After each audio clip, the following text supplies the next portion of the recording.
This is लाशु। आइए बात करते हैं निफ्टी 50 इंडेक्स के बारे में। और आज के हाई को देखें तो 17,291 का हाई लगा है और लो लगा है 17,091 का। और आज की जो क्लोजिंग हुई है वो 17,222 के ऊपर हुई है।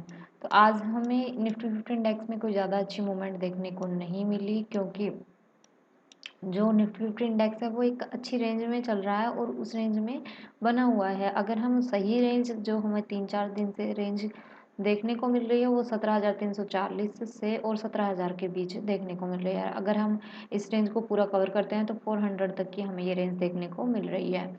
अब देखिए, इसमें जो एक पहले वाली ट्रेंड लाइन थी वो तो ब्रेक हो ही चुकी है, और जो दूसरी ट्रेंड लाइन है आ रही है, जो ये स्विंग हमारा बन रहा है, अब इसके बीच में ही सस्टेन कर रहा है निफ्टी 50 इंडेक्स। अब हम ये देखते हैं कि ये किस तरीके से इसको ब्रेक करता है। ये अगर अपसाइड ब्रेक करता है और फिर उसको रीचेक करके निकलता है, फिर हमें एक अच्छी मूवमेंट देखने को मिलेगी। और अगर इसी को ये एज ए सपोर्ट के रूप में लेके यहाँ से फिर से एक बाउंस बैक करता है, यानी अपसाइड की मूवमेंट हमें फिर से देखने को मिल सकती है। तो कल हमें एक सेलिंग देखने को मिल सकती है अगर ये इसी लेवल को सपोर्ट लेने के लिए जाता है। तो डेली टाइम फ्रेम के अकॉर्डिंग अगर ये इसे ब्रेक करता है तो फिर यहाँ हमें एक कैंडल सस्टेन करने का वेट करना होगा, और फिर यहाँ एक रेड कैंडल बने और उसके बाद निकले, तब हमें निफ्टी 50 इंडेक्स में अपसाइड की एक अच्छी मूवमेंट देखने को मिल सकती है। 15 मिनट के टाइम फ्रेम पे भी स्टडी कर लेते हैं कि किस तरह की मूवमेंट। आज देखिए, इतनी अच्छी मूवमेंट हमें देखने को नहीं मिली है, लेकिन हाँ, एक चीज़ है कि हमने कल जैसा डिस्कस किया था कि 17,000 जो हमारा लेवल रहेगा 17,100 के आसपास का, उसको आप ध्यान रखिएगा, क्योंकि ये लेवल हमारे लिए इम्पोर्टेंट है। और इसी लेवल को इसने रिजेक्ट करके प्राइस 15 मिनट के टाइम फ्रेम पे जैसे ही यहाँ से रिजेक्ट हुआ, तो यहाँ हमारी एंट्री ट्रेड बन रही थी और एसएल भी हमारा बहुत छोटा था, क्योंकि ये देखिए, अगर ये इससे डाउन जाता तो हमारा एसएल हिट हो जाता है यहाँ पे, और फिर तो हमारा ट्रेंड है वो पूरी तरह से डाउन का हो जाता। अब इसने इसको ब्रेक ही नहीं किया, तो इसी का एसएल डाल के हमने यहाँ तक का टारगेट लिया, क्योंकि हमने फर्स्ट टारगेट यही तक का रखा था कि 17,216 का जोन है वो काफ़ी इंपॉर्टेंट जोन है। तो आप इसको एज सपोर्ट एंड रेजिस्टेंस के रूप में काम करेगा, तो इसको आप ध्यान रखिएगा। तो हमने जैसा कि डिस्कस किया था कल की वीडियो में, आपने देखा होगा आप। और फिर उसके बाद देखिए, इसने अपनी जो मूवमेंट है वो इसी जोन में फिर कंटिन्यू कर दी, और पूरे दिन इसी जोन में सस्टेन करने के बाद इसी जोन में इसने अपनी क्लोजिंग दे दी। अगर हम कल के बारे में डिस्कस करें तो आज पूरे दिन इसने एक ट्रेंड लाइन को फॉलो किया है, और कल भी हमारी ये trend line support and resistance के रूप में वर्क कर सकती है। तो आप इस ट्रेंड लाइन को अच्छे से ध्यान रखिएगा कि अगर इंडेक्स यहाँ कहीं ओपन हो जाता है, जो हमारा 17,190 का लेवल है, यानी इस जोन में कहीं ओपन हो जाता है और फिर डाउन साइड ब्रेक करता है, तो हमारा देखिए ये एम पैटर्न बन रहा है लाइक दैट। ये देखिए, अगर ये वाला यहाँ ओपन होकर और डाउन की मूवमेंट देना शुरू करता है और हमारा मूवमेंट है फास्ट आता है, यानी एक अच्छी सेलिंग देखने को मिलती है, जो कि चांसेस ज़्यादा रहेंगे अगर कल एक मूवमेंट मिलती है तो हमें सेलिंग के, तो हम 17,100 तक फिर से जा सकते हैं, और हमारे लिए ये लेवल इंपॉर्टेंट सपोर्ट का काम करेगा। कल आप इस लेवल को ध्यान रखिएगा। और अगर अपसाइड की बात करें तो 17,240 का लेवल अपसाइड की तरफ ब्रेक होने दीजिए, और ब्रेक होने के बाद ज़्यादा चांसेस, ज़्यादा जो अच्छी ट्रेड हमारे लिए रहेगी वो ये रहेगी कि इस लेवल को एक बार रीचेक कर ले, क्योंकि जब तक ये पुल बैक नहीं लेता हम कन्फर्म ट्रेड नहीं मानते। क्योंकि कई बार जब भी ट्रेंड लाइन को ये ब्रेक करता है, यानी एकदम से हमें ट्रेंड लाइन का ब्रेकआउट देखने को मिलता है, तो वहाँ पर हमें अच्छे टारगेट्स नहीं देखने को मिलते। लेकिन हाँ, ये इसी लेवल को अगर रीचेक कर ले तो वहाँ हमें लंबे टारगेट्स देखने को मिलते हैं। फिर हम 300 तक का लेवल तक आराम से जा सकते हैं। अगर ये अपना 240 का लेवल ब्रेक कर देता है तो हमें 60 पॉइंट्स की movement one way Nifty 50 index में देखने को मिलेगी। अब ये बात थी कि इंडेक्स यहीं कहीं ओपन हो और एक डाउन की तरफ मूवमेंट करता है, तो हमें फिर अपना एम पैटर्न देखने को मिलेगा, और अगर अपसाइड ब्रेक करता है तो हमें ट्रेंड लाइन का ब्रेकआउट देखने को मिलेगा, और अगर रीचेक करता है तो हमारे लिए गोल्डन ट्रेड होगी, फिर हमें एक अच्छी मूवमेंट देखने को मिल सकती है।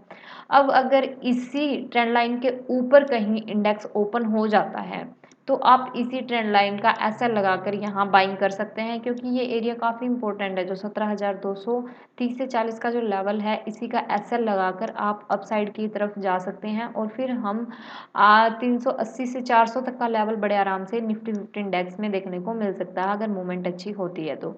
ये था अगर ये अप की तरफ मूव करता है, यानी अप इसी जोन में ऊपर होकर ओपन होकर और अप की मूवमेंट करता है। और अगर यहाँ मतलब इस ज़ोन को कहीं ब्रेक करने के बाद यहाँ कहीं ओपन होता है, यानी इसके आसपास 17,000 जो 100 का एरिया है इसके आसपास कहीं ओपन होता है, तो आप इसके लेवल को ब्रेक होने का वेट कीजिए। बाकी हमारा जो सेटअप बनता है उसके अकॉर्डिंग ट्रेड करनी है।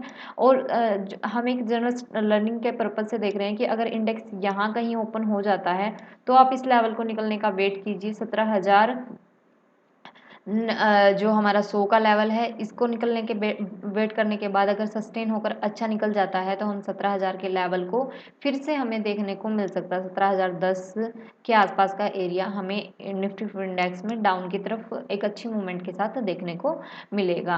अब साथ साथ हम अपने रिलायंस और टीसीएस को भी डिस्कस कर लेते हैं। सबसे पहले 15 मिनट के टाइम फ्रेम पे ही देखेंगे हम कि आज कल हमने डिस्कस किया था कि जैसे ही ये देखिए अगर इस रेंज में हमें रिलायंस सेक्टर ओपन होते हुए देखने को मिलेगा, रिलायंस इंडस्ट्री, तो हमें एक अच्छी मूवमेंट अप साइड की तरफ देखने को मिलेगी। लेकिन इसने अपनी जो ओपनिंग है वो ही बिल्कुल डाउन में दी, यानी 2500 के आसपास इसने अपने 2510 के आसपास अपने ओपनिंग हुई इसकी, जो कि हमारे लिए फर्स्ट टारगेट के रूप में काम कर रहा था डाउन की तरफ। हमने डिस्कस किया था कल क्या आपके लिए फर्स्ट टारगेट है, यहाँ इसने अपनी ओपनिंग दी। लेकिन ये जो एक कैंडल बनी थी काफ़ी अच्छी बुलिश कैंडल थी। और सबसे अच्छी चीज़ है कि इसने जब इनसाइट हमने इस कैंडल पे ट्रेड नहीं ली, क्योंकि फर्स्ट में हमें देखना होता है कि मूवमेंट किस तरफ की होगी, हम ट्रेड उसी तरफ एग्जीक्यूट करते हैं। सबसे अच्छी चीज़ है कि जब भी हमने पहले भी डिस्कस किया है कि इनसाइड कैंडल, जैसे एक बड़ी कैंडल बनी है और उसी के इनसाइड में कोई छोटे कैंडल ग्रीन या रेड डजेंट मैटर, उसके इनसाइड में कोई कैंडल बन जाती है तो आप उसके हाई को ब्रेक होते ही यहाँ ट्रेड एग्जीक्यूट कर सकते हैं। लेकिन हमारा यहाँ टारगेट बहुत छोटा था क्योंकि कल का हाई ब्रेक होना बहुत ज़रूरी था। और इतना एक्सपीरियंस से इतना पता चल गया कि हाई इतनी जल्दी एकदम से ब्रेक नहीं होता। फिर उसके बाद यहाँ एक प्राइस एक्शन बना और एक अच्छा एम पैटर्न भी बन गया था हमारा। उसके बाद जैसे ये देखिए इसने अपने हाई को ब्रेक किया, फिर हमें 20 पॉइंट्स की वन वे मूवमेंट यानी 80 तक की मूवमेंट देखने को मिली। ये पॉइंट हमें अच्छी यानी ये मूवमेंट हमें अच्छी देखने को मिली है। और अगर हम कल के बारे में डिस्कस करें तो कल अगर ये इसी जोन में ओपन होता है कहीं, रिलायंस इंडस्ट्री यानी इसी जोन में कहीं ओपन होती है, सबसे पहला तो हमारा यही रहेगा कि ये 2560 से 2580 के एरिया के बीच में कहीं ओपन होती है तो हमारे लिए एक अच्छी ट्रेड बनेगी। क्योंकि ये इसी एरिया में अगर सस्टेन कर जाता है, यानी थोड़ी देर एक दो कैंडल बनाने के बाद फिर ये अप साइड या डाउन साइड निकलता है, डाउन साइड ये ब्रेक डाउन देता है तो हम फिर हमारा 2530 का लेवल देखने को मिलेगा। और नेक्स्ट टारगेट हमारा रहेगा 2500, ये वाला लेवल 2520। आप यहाँ पे अपना प्रॉफिट 20 तक ज़्यादा से ज़्यादा हम जा सकते हैं, यानी जो हमारा 32 का लेवल है ये ब्रेक होता है तो हम 10 पॉइंट्स की मूवमेंट और देखने को मिल सकती है अगर सस्टेन होकर ये यहीं पे निकलता है। 0.5% की फिर से हमें मूवमेंट देखने को मिल सकती है। और हाँ, अगर ये अप साइड निकलता है तो देखिए ऊपर साइकोलॉजिकल पॉइंट है 2600 का, यानी 2600 का, इसको आप अच्छे से ध्यान रखिए क्योंकि साइकोलॉजिकल पॉइंट भी है। और यहाँ बायर सेलर की जो भीड़ होती है वो सबसे ज़्यादा होती है, तो आप इस लेवल को अच्छे से ध्यान रखिए। और जैसे ही अगर ये इस लेवल को ब्रेक करके कहीं डाउन साइड ओपन होता है, यानी इस जोन में कहीं ओपन होता है जहाँ का हमने फर्स्ट टारगेट रखा है, अगर इस जोन में ओपन होता है तो फिर आप यहाँ थोड़ा सस्टेन होने का वेट कीजिए। और जैसे ही इस लेवल को ब्रेक करता है तो आप इसी लेवल का ऐसे लगाकर अगर डाउन की मूवमेंट हमें देखने को मिलती है तो फिर फर्स्ट टारगेट के रूप में हम 2400 यानी 2500 का पूरा 2500 का लेवल रखेंगे, क्योंकि फिर हमें 30 पॉइंट्स की मूवमेंट यहाँ वन वे देखने को मिल सकती है। और अगर यही लेवल को ये स्पोर्ट बनाकर जाता है तो आप इसी लेवल का डाउन की तरफ ऐसा लगाकर और अप साइड की मूवमेंट ले सकते हैं। फिर हमारी जो मूवमेंट रहेगी वो 60 तक की रहेगी अगर इसी लेवल को इसने टच किया तो हमारे लिए ये लेवल काफ़ी इंपॉर्टेंट है। तो आप 80 का लेवल और नीचे 2500 जो 30 का लेवल बना हुआ है इसको अच्छे से ध्यान रखिएगा। रिलायंस इंडस्ट्री में टीसीएस को और देख लेते हैं। टीसीएस में हमने कल डिस्कस किया था कि अगर हमें एक अच्छी मूवमेंट देखने को मिली है तो हमारा जो लेवल है 3700 का, उस लेवल को आप अच्छे से ध्यान रखिए।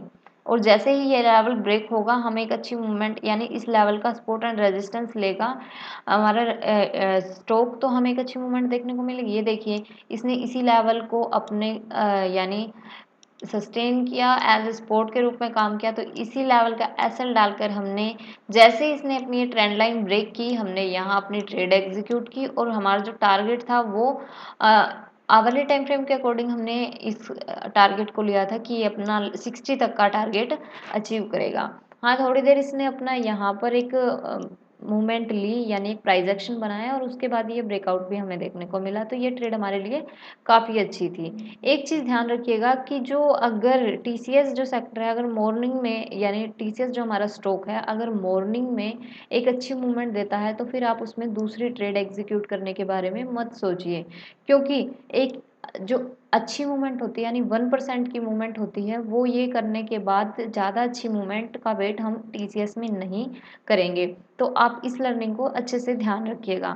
अब हम देख लेते हैं कि कल का हमारा जो जोन होगा वो किस तरीके से होगा, यानी कल की जो हमारी ट्रेडिंग होगी वो किस तरीके से होगी। तो इसमें भी आप ध्यान रखिएगा कि बड़े लेवल पे अगर ये इस जोन में कहीं ओपन होता है, अगर हम बड़ा एम देखें तो ये कुछ एम पैटर्न टाइप बन रहा है, और अगर इसको निकालता है, यानी 3740 का लेवल फिर से निकालता है, डाउन की तरफ वो ब्रेक होता है, तो फिर हम लंबे टारगेट के साथ जा सकते हैं। 3700 का लेवल हमें फिर से देखने को मिल सकता है अगर मूवमेंट फास्ट होती है तो। और अपसाइड यही लेवल अगर डबल टॉप के रूप में कल काम कर गया, क्योंकि क्लोजिंग है वो थोड़ी डाउन की तरफ हुई है, और ये लेवल हमारे लिए डबल टॉप के रूप में काम कर सकता है। तो जैसे ही हमारा इस लेवल के अंडर, यानी इसके बीच में कहीं ओपन होता है इसी के आसपास, तो हमारा एम पैटर्न भी कंप्लीट होगा और ये डबल टॉप के रूप में भी काम करेगा। तो डाउन की हमें अच्छी मूवमेंट देखने को मिल सकती है इस लेवल के बीच में। और अगर यही प्राइस एक्शन बनाकर, तो हमारे लिए पोल एंड फ्लैग के रूप में काम करेगा। ये देखिए, ये हमारा पोल हो जाएगा और ये वाला हमारा फ्लैग हो जाएगा। फिर हमें यहाँ वन वे मूवमेंट फिर से देखने को मिल सकती है। तो आप इतना टारगेट रख सकते हैं जितनी ये कैंडल बनी, यानी 50 पॉइंट्स की ये कैंडल है, 50 पॉइंट्स का हम टारगेट रख सकते हैं अगर ये अपसाइड की तरफ ब्रेक होता है। ये देखिए, इसने सस्टेन काफ़ी अच्छा किया है, तो इसके ऊपर हम एक अच्छी ट्रेड का वेट करेंगे कल टीसीएस में। तो आप इन दोनों जोन्स को ध्यान रखिए कि टीसीएस इसमें ओपन हो और फिर हमें अच्छी मूवमेंट देखने को मिले। आई होप सो आपको ये सारी चीज़ें क्लियर हो गई होगी। मिलते हैं अगले लर्निंग सेशन में। Thank you so much. God bless you. Take care.